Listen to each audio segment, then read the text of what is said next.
நெட்ஃபிளிக்ஸ்ல இந்த வீக்கெண்டுக்கு ஃபேமிலியோட சேர்ந்து சூப்பரா என்ஜாய் பண்ணி பார்க்கறதுக்கு 2 படம் இன்னைக்கு சொல்றேன்.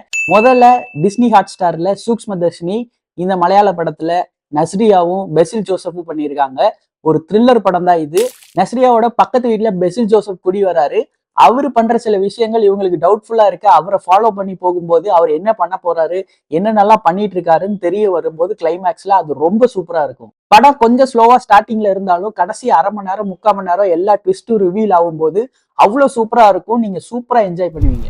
அடுத்ததா இந்த லிஸ்ட்ல இருக்கிறது நெட்ஃபிளிக்ஸ்ல ரிலீஸ் ஆயிருக்க ரைஃபிள் கிளப் அப்படிங்கிற மலையாள படம். இதுவும் தமிழ்லயும் இருக்கு. காட்டுக்குள்ள ஒரு ஃபேமிலி ஒரு ரைஃபிள் கிளப் இருக்காங்க. அவங்க கிட்ட ஹெல்ப் கேட்டு ஒருத்தங்க போறாங்க. அவங்கள துரத்திட்டு இன்னொரு கேங்ஸ்டர் வராரு. அவ்வளவுதான். ரொம்ப சிம்பிளான ஸ்டோரி தான். டைலாக்ஸே ரொம்ப கம்மி தான். பெருசா எமோஷனல் கனெக்ட் இல்ல அப்படிங்கிற மாதிரி ஒரு சில நெகட்டிவான விஷயங்கள் இருந்தாலும் படத்துல ஆக்ஷன் சீக்வன்சஸே அதை எல்லாத்தையும் தூக்கி சாப்பிட்டுருச்சு. இதை பத்தி எல்லாம் நம்ம யோசிக்க கூட அங்க டைமே இருக்காது.